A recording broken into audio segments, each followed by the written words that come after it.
ଭଗବତେ ବାସୁଦେବାୟ। ଭାଗବତ ପାଠ ପ୍ରଥମ ସ୍କନ୍ଧ ପଞ୍ଚମ ଅଧ୍ୟାୟ। ସୂତ ଉବାଚ। ସୂତ କହନ୍ତି ଅନୁରାଗେ ହରଷେ ମୁନିଙ୍କର ଆଗେ, ଶୁଣି ସକଳ ମୁନି ଜନେ ହରିଚରିତ ସାବଧାନେ। ବ୍ୟାସ ସମୀପ ଦେବ ଋଷି ସୁଖ ଆସନେ ଦୃଢ଼ ବସେ। ବ୍ୟାସ ପୁଛିଲେ ମନ ତୋଷେ, ଯେ ଜାତ ଗୋବିନ୍ଦର ଅଂଶେ ହରଷେ ବୀଣା ହସ୍ତୁ ତୋଇ। କହନ୍ତି ବ୍ୟାସ ମୁଖ ଚାହିଁ। ନାରଦ ଉବାଚ। ହେ ପରାଶର ଋଷି ସୁତ, ତୁମ୍ଭେ ସ୍ୱଭାବ ଭାଗବତ। ଚଞ୍ଚଳ ଦିଶୁଛି ବଦନ, ଦେଖି ଜାଣିଲି ତୁମ୍ଭ ମନ। ସକଳ ବେଦ ଶିଷ୍ୟ ଦେଇ ପୁରାଣ ଭାରତ ଭିଆଇ। ବେଦ ବିଚାରି ବ୍ରହ୍ମ ଚିନ୍ତି, ଚିତ୍ତ ନୋହିଲା ତୁମ୍ଭ ଶାନ୍ତି। ଭଲେ ଜାଣିଲି ମୁହିଁ ଏକା, ତୁମ୍ଭେ ସ୍ୱଭାବ ପୁଣ୍ୟ ଦେହା। ନାରଦ ବାକ୍ୟ ଶୁଣି କର୍ଣ୍ଣେ ବ୍ୟାସ କହନ୍ତି ସାବଧାନେ। ବ୍ୟାସ ଉବାଚ। ତୁମ୍ଭେ କହିଲ ମୁନି ଯେତେ, ମୋର ଅଭ୍ୟାସ ବହୁମତେ। ବେଦ ପୁରାଣ ଅର୍ଥ ଯେତେ, ମୁଁ ସର୍ବ ସମ୍ପାଦିଲି ଚିତ୍ତେ। ତଥାପି ଆତ୍ମତୋଷ ନୁହେଁ, ସ୍ଥିର ନ ରହେ ମନ ଦେହେ। ତୁମ୍ଭେ ଯେ ବ୍ରହ୍ମାଙ୍କ ନନ୍ଦନ, ଭଲେ ଜାଣିଲେ ମୋର ମନ। ଏ ମନ ସ୍ଥିର କରିବାରେ, ଗୋବିନ୍ଦ ବିନା କେ ବା ପାରେ। ସକଳ ଶାସ୍ତ୍ର ତହୁଁ ସାର, ତାର ମହିମା ଅଗୋଚର। ତାର ଭକତି ଯେଣୁ ନାହିଁ, ଏଣୁ ମୋ ଚିତ୍ତ ସ୍ଥିର ନୋହେ।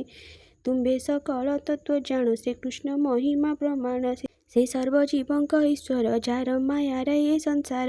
ସୃଜଇ ପାଳଇ ସଂହାରେ, ତ୍ରିଗୁଣ ବାଜ୍ୟ ସେ ବିହରେ। ସେ ମାୟା ତାକୁ ନ ଲାଗଇ, ନିତ୍ୟ ସେ ନିଜେ ସୁଖ ଥାଇ। ଏ ତିନି ଲୋକ ତୁମ୍ଭ ଦେହ, ନିରେତେ ଭ୍ରମେର ବିପ୍ରାୟ। ପ୍ରାଣୀଙ୍କ ବାହ୍ୟ ଅଭ୍ୟନ୍ତରେ, ଯେସନେ ସମୀର ସଞ୍ଚରେ। ଆତ୍ମ ଶେଷନ ସାକ୍ଷୀ ରୂପେ, ନିତ୍ୟ ବିହେରେ ନିଜେ ସୁଖେ। ସେ ବିଷ୍ଣୁ ପାଦ ପଦ୍ମ ଜଳେ, ତୁମ୍ଭର ସ୍ନାନ ସୁନିଶ୍ଚଳେ।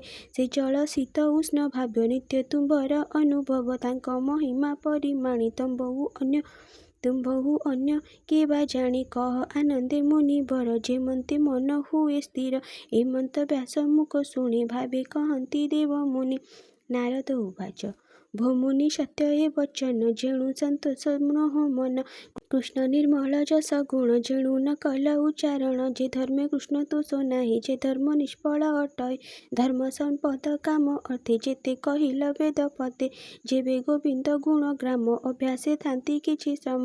ତେବେ କି ମନ ଅସନ୍ତୋଷ, କହିବି ଶୁଣ ଉପଦେଶ। ଯେବେ ଜିହ୍ବା ବାକ୍ୟ ଶ୍ରମେ, ନ କରେ କୃଷ୍ଣ ଗୁଣ ଗ୍ରାମେ। ଯେ ବାଣୀ ଅଖିଳ ତାରିଣୀ, ତା ଛାଡ଼ି ଅନ୍ୟ ଯେବେ ଭଣେ। ତାହାକୁ ବୋଲି କାକ ବାଣୀ, ଯଦି ଗୋବିନ୍ଦଙ୍କୁ ନ ଶୁଣି। ନିଶ୍ଚୟ କାକ ତୀର୍ଥ ସେହି, ସେ ଜଳେ କିବା ଅବଗାହି। ପରମହଂସ ମୁନି ମନେ, ଯେ ଥାନ୍ତି ପୁଣ୍ୟ ତୀର୍ଥ କୂଳେ। ଯେ ବାକ୍ୟେ କୃଷ୍ଣ ଗୁଣ ଗାଇ, ନିଶ୍ଚୟ ପୁଣ୍ୟ ତୀର୍ଥ ସେହି। ସେ ବାକ୍ୟ ଜନ ତାପ ନାଶେ, ତୀର୍ଥ ଯେ ସନେ ପାପ ଧ୍ୱଂସେ। କୃଷ୍ଣର ଗୁଣ ଗାଥା ଯେବେ ପ୍ରବନ୍ଧେ, ଉଚ୍ଚାରଇ ଭାବେ। ପଦଭୂଷିତ ଯେବେ ହୋଇ, ସେ ପ୍ରାଣୀ ସର୍ବ ପାପ ଦେଇ। ଅନନ୍ତ ନାମ ଯଶ ଗୁଣେ, ସାଧୁଙ୍କ ବାକ୍ୟ ନିତ୍ୟ ଭଣେ। ସେ ହରି ଭାବ ଯେବେ ଛାଡ଼ି, ଯେ ଯାନ୍ତି କର୍ମ ପଥେ ମାଡ଼ି।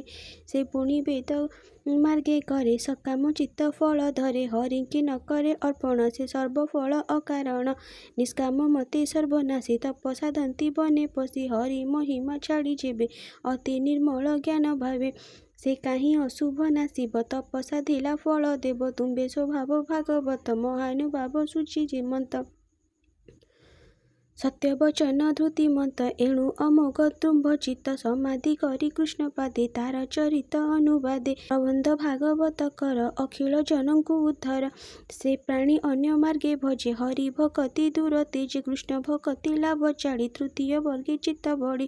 ତାହାର ସୁଖ ଲେଶ କାହିଁ, ସମୁଦ୍ରେ ଯେବେ ନାବ ଥାଇ। ଜଳ ପବନେ ମେଘ ତେଜେ, କୂଳ ନ ଲାଗେ ଯେନେ ଭାଜେ। ତାହାଙ୍କ ଗତି ସେହି ମତ, ଶୁଣ ହେ ପରାଶର ସୁତ। ନିନ୍ଦିତ କର୍ମ ଚିତ୍ତେ ଚିନ୍ତି, ଯେ ଅନ୍ୟ ଜନେ ଶିକ୍ଷା ଦିଅନ୍ତି। ସ୍ୱଭାବେ ମୂଢ଼ ସେହୁ ଜନେ, ବିଅର୍ଥ ତାହାର ଜୀବନେ।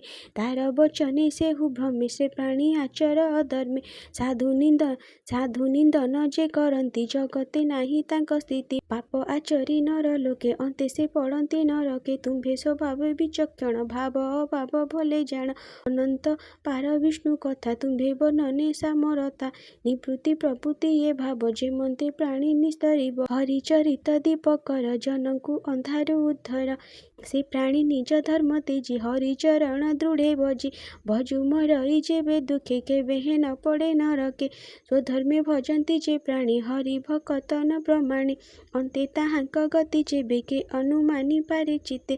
ଏବେ ହୋ ଶୁଣ ମୁନିବର ପଣ୍ଡିତ ଜନଙ୍କ ବ୍ୟବହାର। ଯେ ଲାଭ କେହି ନ ଲଭନ୍ତି ସେ ଲାଭ ଯାର ଚିତ ଚିନ୍ତି।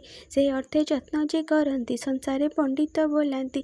କାଳର ବଳେ ପୁଣ ପୁଣ ଏ ଭବ ମଧ୍ୟେ ତା ଭ୍ରମଣ। ପୂର୍ବ ଅର୍ଚିତ କର୍ମ ବସେ ଦୁଃଖ ଅସୁଦୃଶ ସୁଖ ଆସେ। ଏ ଅଧ ଊର୍ଧ୍ୱ ବେନିପତେ ପ୍ରାଣୀଏ ଭ୍ରମନ୍ତି ନିରତେ। ତାହାଙ୍କ ମଧ୍ୟେ ଜଣେ ଜଣେ ଲୋଭିଲେ ସେ ଫଳ ଧାରଣେ। ସେ ଫଳ ପାଇ ସୁଖେ ଖାଇ ଭ୍ରମଣେ ଶ୍ରମ ନ ଲାଗଇ। ଭ୍ରମିଣ ପ୍ରାଣୀ ଯେବେ ଯାଇ ପୁଣି ଭ୍ରମନ୍ତି ତାହା ଖାଇ। ଏଣୁ ମୁକୁନ୍ଦ ପାଦ ଗତେ ଯେ ପ୍ରାଣୀ ଭଜନ୍ତି ନିରତେ। ମୁକୁନ୍ଦ ପାଦ ତାର ଗତି ଅନ୍ୟର ପ୍ରାୟ ନ ଭ୍ରମନ୍ତି। କୃଷ୍ଣର ପାଦ ପଦ୍ମ ରସ ନିରତେ କରନ୍ତି ଯେ ଗ୍ରାସ। ସେ ରସ ଛାଡ଼ିବା ଯେ କେନେ ରସ ରସିକ ଜନ ଜେନେ। ଈଶ୍ୱର ହେତୁ ଏ ସଂସାର ସଂସାରୁ ଈଶ୍ୱରୁ ବାହାର। ଯେଣୁ ଉତ୍ପତ୍ତି ସ୍ଥିତି ନାଶ ବିଶ୍ୱର ହୁଅଇ ପ୍ରକାଶ। ଏଣୁ ଲୀଳାକୁ କରିଅଛି ପ୍ରାଣୀ କି ନୋହି ବିବ୍ରତ କି।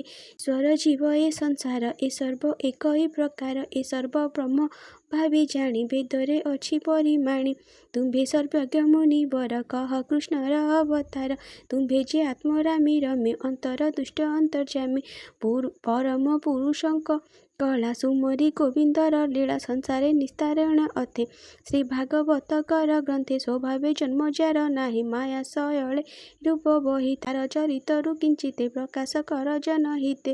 ଏଣୁ ସେ ପୁରୁଷାର୍ଥ ସାର ଯଜ୍ଞ ତପସ୍ୟା ବେଦ ସାର। ଇଷ୍ଟ ପୂଜନ ଯଜ୍ଞ ଦାନ ଯେବେ ଭାବଇ କୃଷ୍ଣ ନାମ। ତାହାଙ୍କ ଫଳ ଏ ଅଟଇ ତା ବିନୁ ନିଷ୍ଫଳ ହୁଅଇ। ପୂର୍ବେ ନିର୍ମଳ ଋଷି ଜନେ ତପ ଆଚରି ଘୋର ବନେ। ସଂସାର ସାର କୃଷ୍ଣ କଥା ନିରତେ ଗାଇ ଗୁଣ ଗାଥା। ଏ ଭାବେ ପାଇଲି ଯେ ମନ୍ତେ କହିବି ତୁମ୍ଭର ଅଗ୍ରତେ। ପୂର୍ବେ ମୁଁ ଦକ୍ଷ ଶାପ ପାଇ ଜନ୍ମିଲି ଦାସୀ ପୁତ୍ର ହୋଇ। ବ୍ରାହ୍ମଣ ଘରେ ଏକାଏକି ମୋହର ଜନନୀ ସେବକୀ। ବ୍ୟାପାର କରେ ରାତ୍ରେ ଦିନେ ଏମନ୍ତ ବିଧିର ବିଧାନେ। ସେ ବିପ୍ର ଗୃହେ ବର୍ଷା କାଳେ ଅତିଥି ବ୍ରାହ୍ମଣ ମିଳିଲେ। ତାହାଙ୍କୁ ଅନ୍ନ ଜଳ ଦେଇ ବ୍ରାହ୍ମଣ କହେ ଭାବ ବହି। ହେ ବିପ୍ରେ ଶୁଣ ମୋ ବଚନ ଆଜ ଜୀବନ ମୋର ଧନ୍ୟ। ତୁମ୍ଭର ଦୟା ଯେବେ ମତେ ମୋ ଘରୁ ରହୁ ଦିନା କେତେ। ଦୁର୍ଗମ ବର୍ଷା ମାସ ଚାରି ଏ ଋତୁ ମୋର ଘରେ ସାରି। ହେଉ ବୋଇଲ ବିପ୍ରଜନେ ବ୍ରାହ୍ମଣ ଗୃହେ ଶୁଦ୍ଧ ମନେ। ରହିଲେ ମନର ସନ୍ତୋଷେ ମୁଁ ସେବା କଲି ତାଙ୍କ ପାଶେ। ବାଳୁତ ଚପଳ ମୋ ଚିତ୍ତ ସେବା କରଇ ଅବିରିତ। ସେ ବିପ୍ରଗଣେ ମତେ ଚାହିଁ ଆଶ୍ୱାସ କଲା ଦୟା ବହି। ତାହାଙ୍କ ଭୋଜନର ଅନ୍ତେ ପତ୍ର ଉଚ୍ଛିଷ୍ଟ ଥାଇ ଯେବେ। ତାହା ଭୁଞ୍ଜଇ ନିତ୍ୟେ ମୁହିଁ ଅନ୍ୟ ଭୋଜନ ନ ଜାଣଇ। ଉଚ୍ଛିଷ୍ଟ ଭୋଜନ ପ୍ରସାଦେ ମୋହର ଚିତ୍ତୁ ଅପ୍ରମାଦେ। ସର୍ବ କ୍ଳେଶ କେଣେ ଗଲା ତାହାଙ୍କ ଧର୍ମ ଉଦେ ହେଲା। ବିପ୍ରଙ୍କ ମୁଖି ହରି ବାଣୀ ଦିନ ବଞ୍ଚଇ ନିତ୍ୟ ଶୁଣି। ପଦକୁ ପଦ ଗୀତ ସ୍ୱରେ ସେ ବାଣୀ ମୋର ମନ ହରେ। ନିରତେ ଶୁଣି ପଦେ ପଦେ ମନ ବୁଡ଼ିଲା କୃଷ୍ଣ ପାଦେ। କୃଷ୍ଣ ହୁ ଆନ ନ ଜାଣଇ ବିଷୟ ରସ ଆର କାହିଁ। ଏଣୁ ଏ ସଦ ସତ ରୂପ ପ୍ରାଣୀ ଦେଖନ୍ତି ମୋହ କଳ୍ପ। ଆପଣା ଅଜ୍ଞାନ ସେ ଅଟେ କେବେହେଁ ସତ୍ୟ ସେ। ଆପଣା ଅଜ୍ଞାନ ସେ ଅଟେ କେବେହେଁ ସତ୍ୟ ସେ ନ ଘଟେ। ମୁଖ ଦେଖଇ ବହୁ ମତେ ହରିହୁ ଆନ କେ ଜଗତେ। ଏମନ୍ତ ବରଷା ସରିଲା ଶରତ ଋତୁ ପ୍ରସାରିଲା। ନିରତେ ଶବ୍ଦ ହରି ବାଣୀ ବିପ୍ରଜନଙ୍କ ମୁଖ ଶୁଣି। ସାତ୍ୱିକ ଭକ୍ତି ମନ ମୋର ପ୍ରକାଶ ହେଲା ଅନୁକ୍ଷଣେ। ମୋହର ସେବା ଦିନୁ ଦିନୁ ଦେଖି ସନ୍ତୋଷ ବିପ୍ରଜନେ। ଜାଣିଲି ଶୁଦ୍ଧ ସ୍ୱତରୂପେ ଭକତି ଜାତ ମୋର ଚିତ୍ତେ। ଯିବାର ବେଳେ ମତେ ରାଇ କୃଷ୍ଣ ମହିମା ଶିକ୍ଷା ଦେଇ। ଯେ ଗୃହ୍ୟତମ ଜ୍ଞାନ ଯେଣେ ଉଦିତ ଭଗବାନ। ସର୍ବ କହିଲେ ମୋର କନେ ଦୀନ ବତ୍ସଳ ମୁନି ଜଣେ। ବିଷ୍ଣୁର ମାୟା ଅନୁଭବ ତେଣୁ ଜାଣିଲି ମୁହିଁ ସର୍ବ। ଯେ ଭାବେ ଭାବି ଅପ୍ରମାଦେ ପ୍ରାଣୀ ପଶନ୍ତି କୃଷ୍ଣ ପାଦେ। ଏଣୁ ଏ କୃଷ୍ଣ ପ୍ରୀତି କର୍ମ କଲେ ତୁଟଇ ଭବ ଭ୍ରମ। ଆତ୍ମାରେ ଜ୍ଞାନ ପ୍ରକାଶ ଏ ତ୍ରିତାପ ମାନ କ୍ଷୟ ଯାଇ। ବ୍ୟାଧି ଉପୁଜେ ଯାର ଭୋଗେ ସେ ଦ୍ରବ୍ୟ ଚିକିତ୍ସା ନ ଲଭେ। ଏଣୁ ଗୋବିନ୍ଦ ରସ ତେଜି ସେ ଯେବେ ବିଷୟ ରସେ ମଜି। ସେ କାହିଁ ତରିବ ସଂସାର ପଡ଼ଇ ଘୋର ଅନ୍ଧକାର। ଏ ଭବ ମଧ୍ୟେ ଦେହ ଧରି ବିଷ୍ଣୁ ତୋଷିଣ କର୍ମ କରି। ଭକତି ଯୋଗ ଜାତ ହୋଇ ଜ୍ଞାନ ଅଧିମ ଯା ଅଟଇ। ଏବେ ସକଳ କର୍ମ କରି କୃଷ୍ଣ ଅର୍ପଣ ମନେ ଧରି। ବିଷ୍ଣୁର ଯେତେ ଗୁଣ ଗ୍ରାମ ଜଗତେ ଅଛି ଯେତେ ନାମ। ମୁଖେ ଉଚ୍ଚାରି ମନେ ସ୍ମରି ସେ ଭକ୍ତି ଯୋଗେ ଅଧିକାରୀ।